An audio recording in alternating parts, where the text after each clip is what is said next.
Namaskar, I'm a movie star, I'm 51 years of age.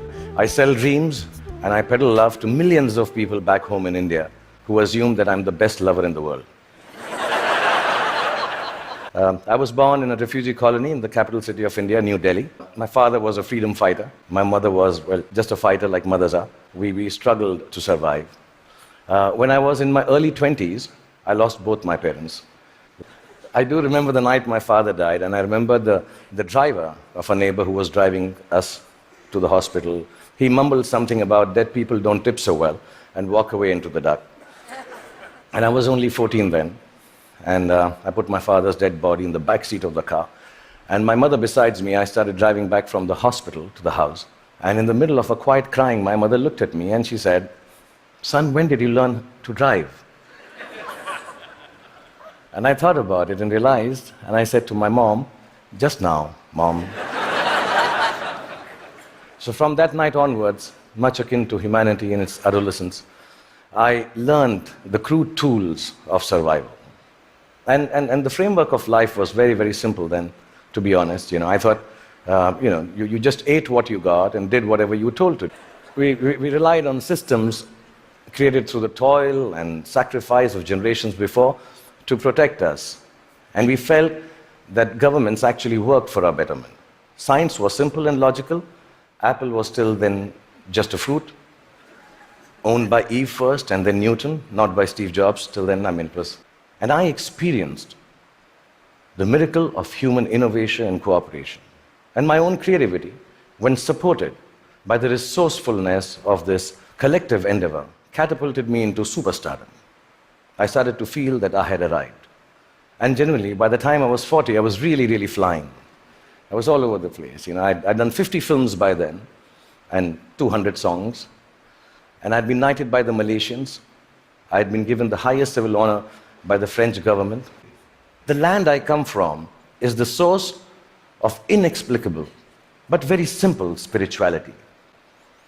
In its immense generosity, India decided somehow that I, the Muslim son of a broke freedom fighter who accidentally ventured into the business of selling dreams, should become its king of romance, the Badshah of Bollywood. And I've learned from these people that neither power nor poverty can make your life more magical or less torturous. A mystic poet from my land famously wrote, "Pothi padi padi jug bhaya, pandit bhaya na koi. Pothi padi padi jug bhaya, bhaya na pandit koi. Dhai aakhar prem ke, pade so pandit hoy." There are all the books of knowledge that you might read and then go ahead and impart your knowledge through innovation, through creativity, through technology. But mankind will never be the wiser about its future unless it is coupled with a sense of love and compassion for their fellow beings. So I truly believe the future you has to be a you that loves. So you may use your power to build walls and keep people outside. Or you may use it to break barriers and welcome them in. You may use your faith to make people afraid and terrify them into submission. Or you can use it to give courage to people so they rise to the greatest heights of enlightenment. You can use your energy to build nuclear bombs and spread the darkness of destruction. Or you can use it to spread the joy of light to millions. You may land on Mars and build armed citadels. Or you may look for life forms and species to learn from and respect. My country has taught me.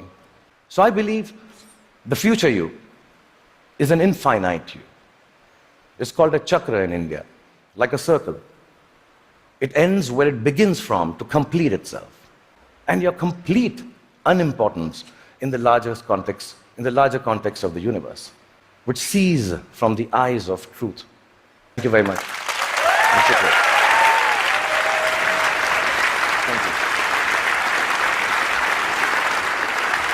Thank you.